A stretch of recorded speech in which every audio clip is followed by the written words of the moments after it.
Seattle is rattled by magnitude 4.6 earthquake, and then 242 earthquakes rock California less than a day after the Seattle Quakes. Quakes because they had a foreshock a few minutes before the 4.6 hit Seattle.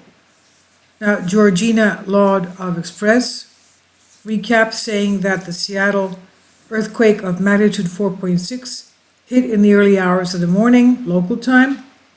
This was less than a week after the July 5th magnitude 7.1 major quake that hit Ridgecrest the day after the 4th of July at 6.4. And now there's more than 242 quakes registered, 1 magnitude or higher, that have hit the state. And we'll look at the map of the area because it's not far from the various high-threat volcanoes in the area near Seattle. Now, since the magnitude 4.6 quake this morning, there's been over 242 earthquakes registered of magnitude 1 or higher that struck across California and Washington. This is according to U.S. Geological Survey. Of these 242 quakes, 10 were over 2.5 magnitude and higher, with a magnitude 4.9 striking 8 kilometers east of Ridgecrest at 1:11 UTC time. That's 2:11 Pacific time.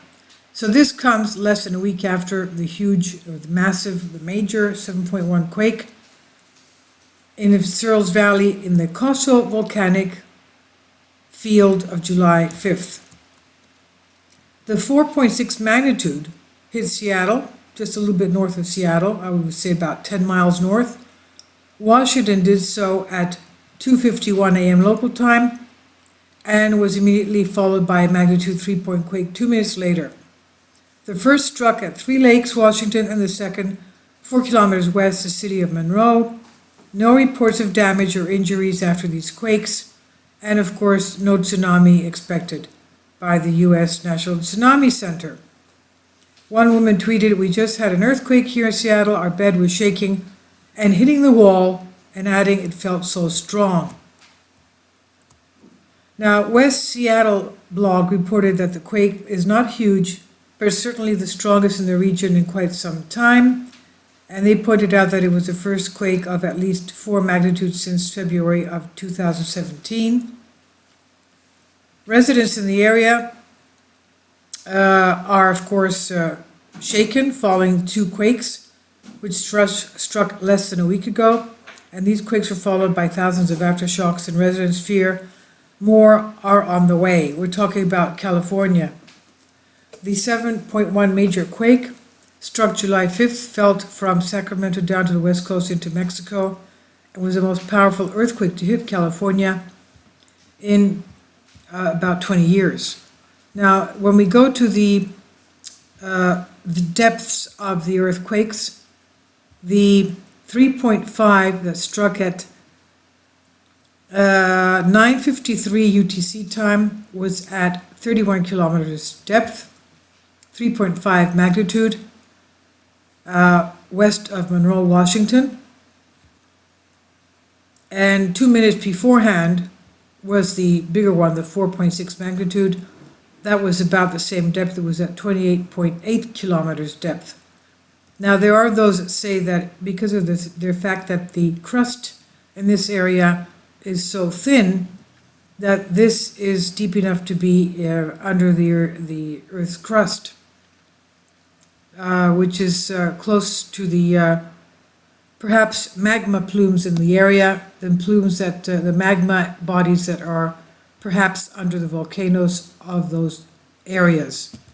Now, the volcanoes, for example, near Seattle, we have the one that's very active, is Mount St. Helens, but closer to Seattle is Mount Rainier, and to the north of Seattle we have Mount Baker and Glacier Peak. Now, Mount St. Helens, of course, is active, as we said.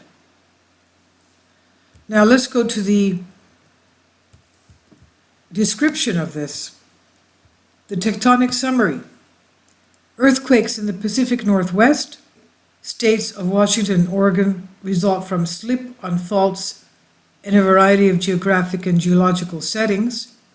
Earthquakes in much of the region are a consequence of stresses associated with the motion of the Juan de Fuca oceanic plate to the northeast, with respect to the North American continental plate at a rate of several centimeters a year. This relative motion is largely made possible because the Juan de Fuca plate descends into the Earth's mantle below the North American continent along what is called the Cascadia subduction zone. So it's heading underneath the North American plate. It's what's called the Cascadia subduction zone, extending from northwestern California through western Oregon and western Washington to Vancouver Island, Canada. Now, we're reading this from USGS, of course. Relative plate motion that is not accommodated by subduction of the Juan de Fuca plate is accommodated by deformation of overriding North American plate. Earthquakes are associated with both the subduction process and the deformation of the overriding North American plate. And as we know, all these things causing volcanoes and mountain formation. Now, the seismology terms that are commonly used to describe the different modes of earthquake occurrences in Washington, Oregon, and the offshore continental slope. Megathrust. The megathrust earthquakes, also called interplate or plate boundary quakes in the context of the subduction zone seismicity, result from the rupture of the principal interface between the subduction Juan de Fuca plate and the overriding North American plate riding over it. The last great megathrust earthquake in Cascadia was in 1700, a 1,000 kilometer long rupture documented by studies of the resulting tsunami that went all the way to Japan. And this was related by the Native American oral traditions and by geological deposits from tsunami and offshore turbidity flows caused by the intense shaking and ground deformation associated with the earthquake. Most of the megathrust interface between the Juan de Fuca plate and North American plate has not been seismically active in the decades during which it has been monitored by seismometers, except perhaps near Cape Mendocino, where a Gorda microplate is commonly demarcated with the broader Juan de Fuca plate, and at one location offshore from Astoria, Oregon. But geodetic data shows that compressive tectonic strain is right now accumulating across the Cascadia megathrust as a result of the subduction process. Okay, geodetic data shows compressive tectonic strain is currently accumulating there. Together with geologic evidence for the 700 and earlier great earthquakes, the accumulation of compressive tectonic strain means that the recent quiescence of most of the Cascadia subduction zone megathrust is temporary, and that the ongoing subduction process will cause large and great earthquakes in the future. Okay? This is what we have to be aware of. The strain is built up, accumulated, and we may have a megathrust in the future. Now, then we have the crustal earthquakes. That's the second. The crustal earthquakes originate from slip and faults within the crust of the North American plate. Some of these earthquakes reflect stresses that are generated by the convergence of the Juan de Fuca and North American plates, but most are related to stresses originating from the interaction of the North American plate and Pacific plate in California and in Nevada. Okay, that's where we had the recent, South California quakes, the crustal earthquakes. Of course, crustal. A lot of people may think that it may be volcanic, that it's not tectonic, but magma related. Now, these going on, this interaction results in north-south oriented compressive stresses in the crust throughout the western and northern region. These crustal earthquakes occur in the upper 25 kilometers of the Earth's crust on faults oriented roughly east-west, northwest, southeast. In southern Oregon, extensional pull-apart stresses also cause faulting and crustal earthquakes. Many crustal fault zones have been mapped, including the Seattle Fault Zone, the South Whidbey Island Fault, and the Devil's Mountain Fault, the Tacoma Fault, and the Puget Sound Lowlands, and the Spencer Canyon Fault in central Washington. But not all of the active faults are mapped, and many crustal earthquakes occur on faults that don't reach the Earth's surface. The largest historical documented crustal earthquake was in 1872. That was a magnitude 7 earthquake near Lake Chelan. And other crustal earthquakes have included the 1993 magnitude 5.6 Scottsmill, Oregon, and the 1993 magnitude 5.9 magnitude 6 at Klamath Falls, Oregon. And in 1996, the magnitude 5.4 Duval, Washington earthquakes. Number 3 is deep earthquakes, called the Benioff zone or slab earthquakes, result from faulting within the downgoing Juan de Fuca plate. These earthquakes are caused by stresses within the subduction plate beneath the plate interface and are due to the deformation of the plate during a slow descent into the Earth's mantle beneath the North American plate. And because these earthquakes occur at a depth within the descending slab, their causative faults are not visible and the faults are not mapped or named. Examples of mantle earthquakes include 2001 magnitude 6.8, Nisqually earthquake, and very similar earthquakes in 1949-1965. These earthquakes occurred in, okay, here you go, the depths, 45 kilometers to 70 kilometers depth range.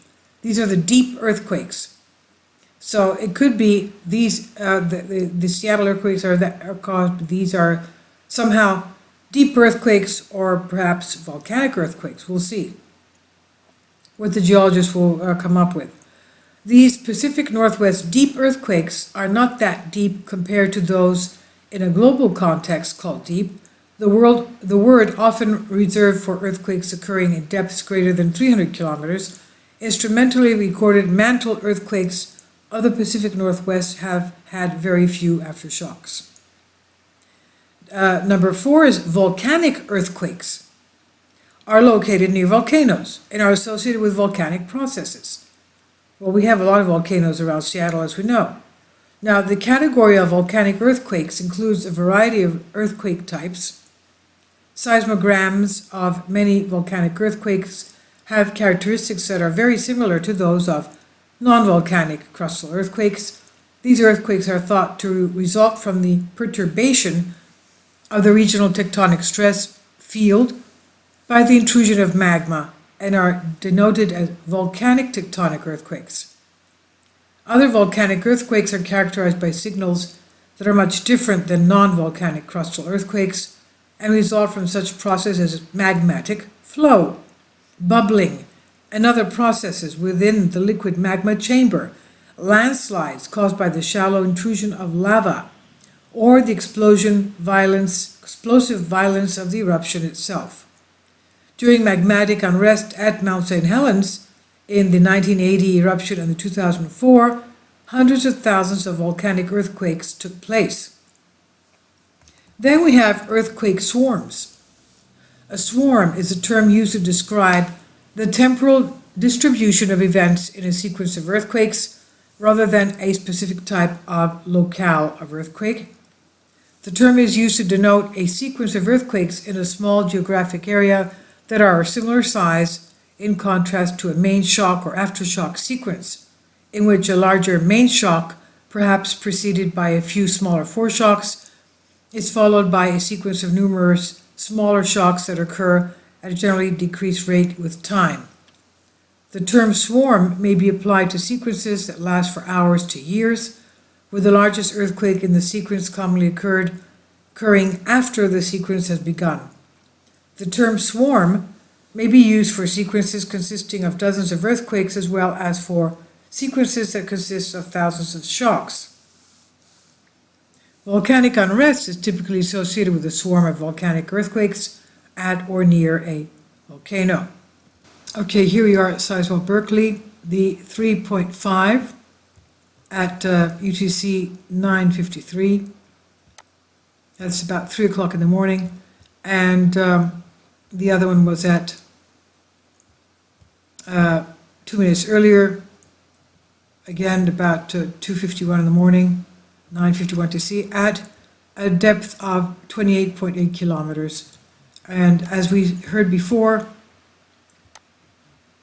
the other one is at 31 kilometers. As we read before, the crust here is very thin. That's why these are considered, I guess, deep earthquakes at the subduction zone. Right here you can see how close they are to Seattle. It's about, what, 30 kilometers northeast, about 30 kilometers, or what, 40 miles, something like that.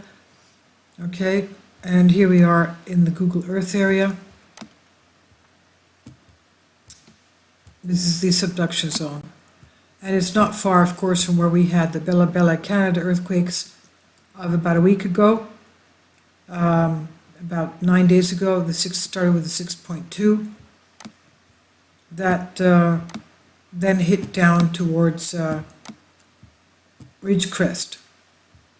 You see again, my pins are off again, but it's right here at the San Andreas and Garlic Fault. I don't know why my pins keep going off, but anyway, that's it there. That's not the first time Vancouver Island quake has hit in the Ridgecrest area. That happened 5 years ago. That was a day apart, whereas this time it was only 13 hours apart. And this is again going on. A tremendous amount of earthquakes. It's gone off. Last time I saw it was about over 1,800 today. And let's go see what the area is doing. This area, this is the area. And let's go to our aerial. And tectonic plates and faults. There we go. Look at all this. Look at it, they're everywhere. The San Andreas and the Hayward, and this is the Garlock Fault. This is exactly where it hit, right there, at the naval base in China Lake. And we've had a tremendous amount of surge of earthquakes. And let's go to the area that we were hit at. Okay. And population density. Okay, well, that's not good. Whereas here at Ridgecrest, it's very sparsely populated, as we saw. This is Los Angeles. Let's go in more. Seattle, of course, is populated. Populated. Let's go in. Okay.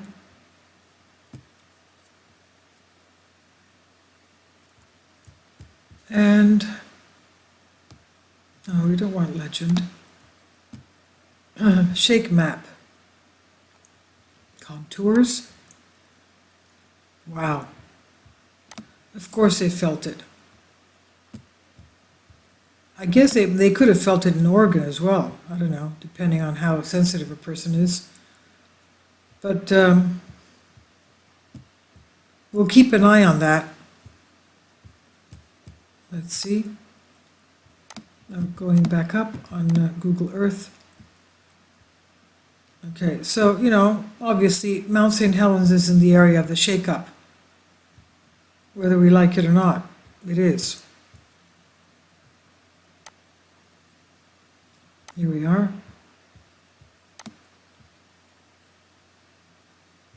We've had, as we said yesterday, we've had a tremendous amount of Clear Lake Swarm 21 yesterday. I don't know what it is today. This is where the geysers are. That's also a volcanic area. And it's one of the, these are the areas of the high threat volcanoes that last fall the USGS came out and warned us about. And they had originally stated that Kosovo volcanic field, which is around here, was moderate threat. But where, I mean, obviously they're not prophets. They don't know what could happen in the coming months.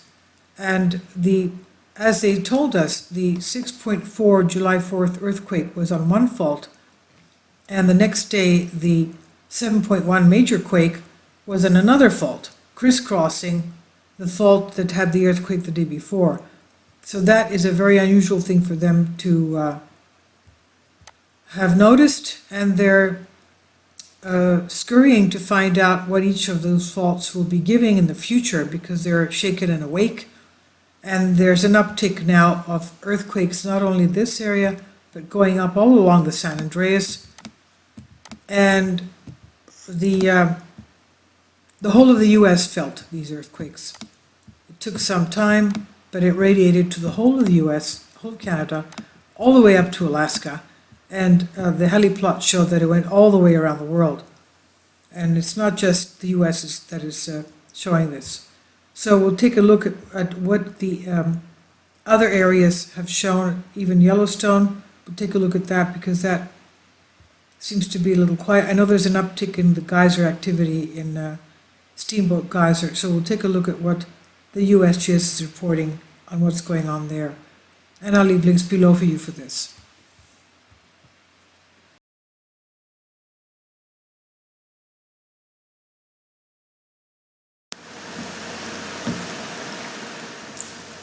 If you'd like to join me on my Patreon account, you will hear content not covered by mainstream media.